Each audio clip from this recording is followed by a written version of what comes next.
not too warmish. Still some humidity, and that's all fit and change by tomorrow, Garrett. Goodness, I hope you had a chance to enjoy today and to be outside in some of the cooler, and I can even say today, below normal temperatures. We haven't had that much at all this month.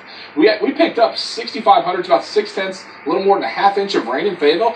All that stuff came down this morning. Wasn't it raining heavily earlier?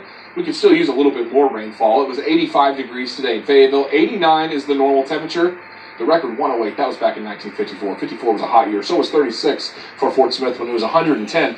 Normally Fort Smith is around 93 today. Below normal again. 87, but double goose eggs in the rain gauge. No rain today falling in Fort Smith. In fact, the rainfall footprint across the area was really that big cluster of cells that moved through right before drive time this morning, about 6 o'clock-ish, came through Fayetteville and then tracked to the southeast. Even Clarksville picked up some of it and then fell apart with nothing really in the River Valley other than a few sprinkles.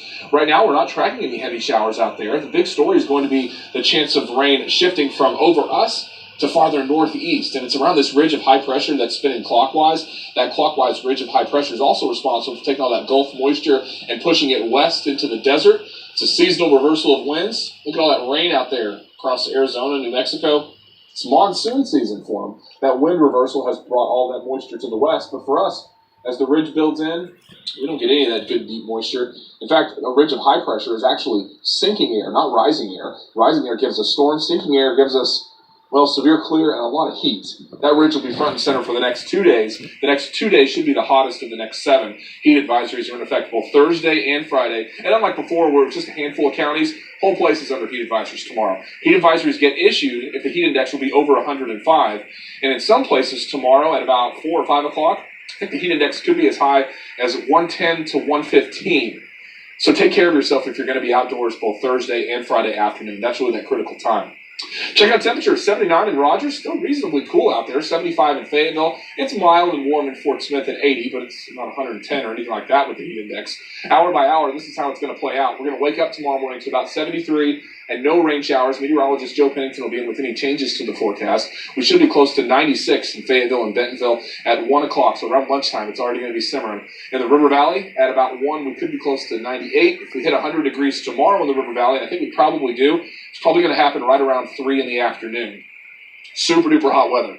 Looking clear for the start of the day. The high pressure ridge moving north. That puts that track of rain out across central Missouri and not really into northwest Arkansas, which means our rain chances go way back down and our temperatures go way back up.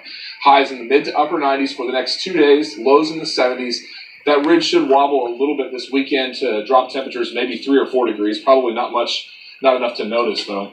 And in the River Valley, temperatures should finally hit 100 officially, even though it's felt like it for most of the month. And we've been 99 both in X and A and in Fort Smith for several days. The heat index tomorrow is going to be the real killer, though. It's going to be up over 105 to 110. That's just in the dangerous zone. Mm-hmm. I almost don't know if it's worse if we had it be like 95 today and then just have that little bit of elevation, or having this break and then tomorrow it's like... It's swimming pool into the hot tub. You're going to notice it for sure. Did you see this? This giant dust devil, it took over a baseball field. They actually had to call timeout. Things start flying everywhere.